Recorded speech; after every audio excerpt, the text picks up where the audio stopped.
গতকাল থেকেই আকাশ মুখ ভার করেছিল। ভারত বনাম বাংলাদেশ সিরিজের দ্বিতীয় টেস্টের প্রথম দিনে খেলা দেরিতে শুরু হয়েছিল প্রায় 1 ঘন্টা। এরপর দফায় দফায় 22 গজের লড়াইয়ে থাবা বসিয়েছিল বৃষ্টি। শেষমেশ 35 ওভারের বেশি আগানো সম্ভব হয়নি ম্যাচ। অল্প আলোর কারণে সমাপ্তি ঘোষণা করেছিল আম্পায়াররা। আশা ছিল আজ অর্থাৎ টেস্টের দ্বিতীয় দিন উন্নত হবে। ভারতীয় বোলিংয়ের সামনে পরীক্ষা দিতে হবে মুমিনুল ও মুশফিকুরকে, কিন্তু হতাশ হতে হলো ক্রিকেট ভক্ত সমর্থকদের। ভারত ও বাংলাদেশের লড়াইতে তৃতীয় পক্ষ হিসাবে এন্ট্রি নিয়ে বাজিমাত করে গেল সেই বৃষ্টি।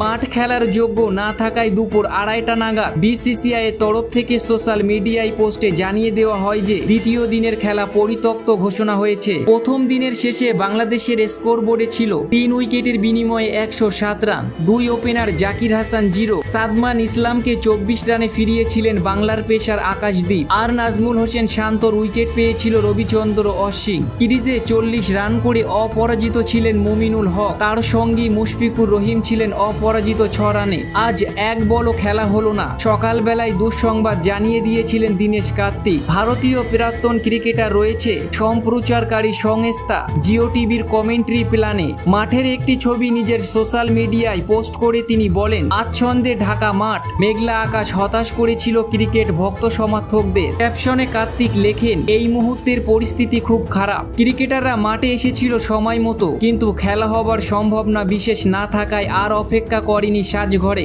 ভারত ও বাংলাদেশের দুই দলের খেলোয়াড়রা ফিরে গিয়েছেন টিম হোটেলে। সকাল 11টার আগেই বৃষ্টি থেমেছিল কানপুরে। পুরোদমে চলছিল কাজ, কিন্তু আউটফিল্ড ভিজে থাকায় খেলার যোগ্য করে তোলা আর সম্ভব হয়নি মাঠ কর্মীদের পক্ষে। আজ ব্যাট ও বলের ভয়ঙ্কর সেই রূপ ভক্ত সমর্থকদের চোখে পড়বে না। সংবাদ মাধ্যমের খবর ছিল তেমনটাই। শেষমেশ সত্যি হলো সেই আশঙ্কায়।